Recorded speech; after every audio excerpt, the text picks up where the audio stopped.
BBC comedian blasts Ricky Gervais for ridiculing London crime crisis in banned drinks ad, referring to it as a false narrative. Ricky Gervais's controversial ad campaign for his drinks company Dutch Barn has been criticised by fellow comedian Asim Chowdhury.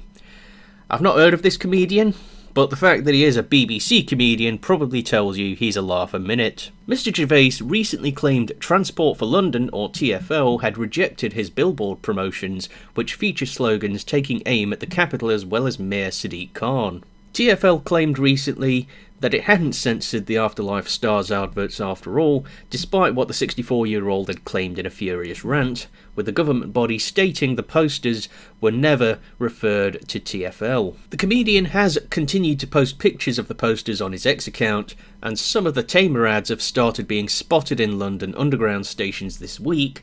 However, the actor and comedian Mr. Chowdhury seemingly doesn't find the posters funny.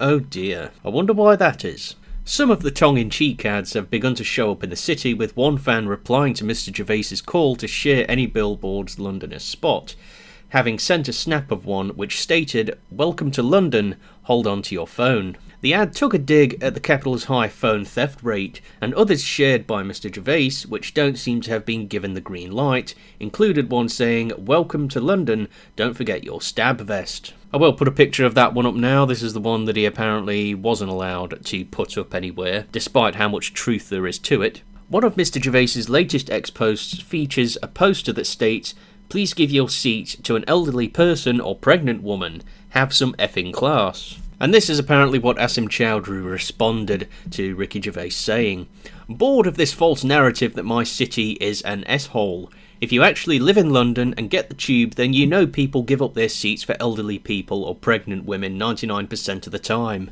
The star of the BBC comedy People Just Do Nothing sparked a debate within his own comment section about London's reputation. One ex-user apparently responded, "Not really, most just put their heads down apart from the working class workers who give up their seats." In response, the comedian argued, "BS mate, I get the train every day and I've never seen an elderly person or a pregnant woman not being offered a seat." Someone else also took a similar view to Mr. Gervais though, writing, "Dunno about that, I see a lot of people give up their seats, probably the majority, but I've also seen loads of people do nothing. Also, when I had to commute on a tube with a broken leg, I was offered a seat once in 6 weeks, the other occasions I had to ask." If that is true, I'm starting to think this doesn't line up. Another person went on to say, "I mean, there's every chance your point is true, although I'm not sure you've done your research to that level of accuracy.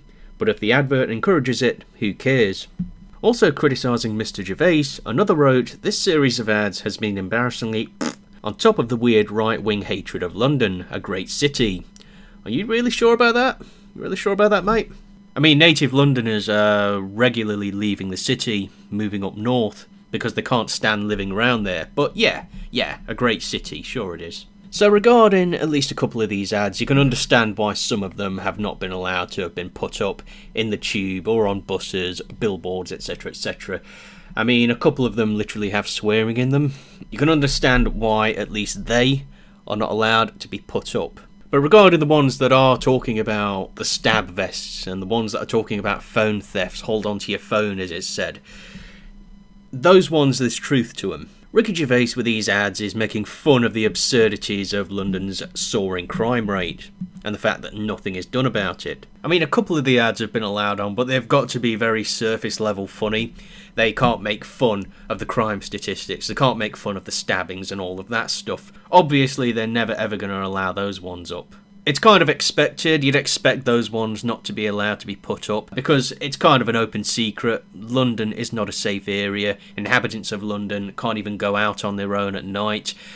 They have to sleep with one eye open because of burglaries, and it's well known authorities in London have the reputation of doing very little about these incidents. Thefts, bike thefts, car thefts. The councils, the authorities are never going to allow some of them, the extreme ones like the ones regarding stabbings, they're never going to be allowed to be put up. I mean, Ricky has been putting a lot of these up on his Twitter. A lot of them I think he's just been making himself, and I think he's just having a laugh at this point. And you can blame him, just have some fun. That's what we're all doing. That's why I do YouTube. And not to mention, the tweets have also been going viral as well, which if anything, that helps him sell his drink more, so more power to him for that. But the truth is still there regarding what messages those ads were sending, and banning a few ads that do speak the truth doesn't really change the state of the capital of England.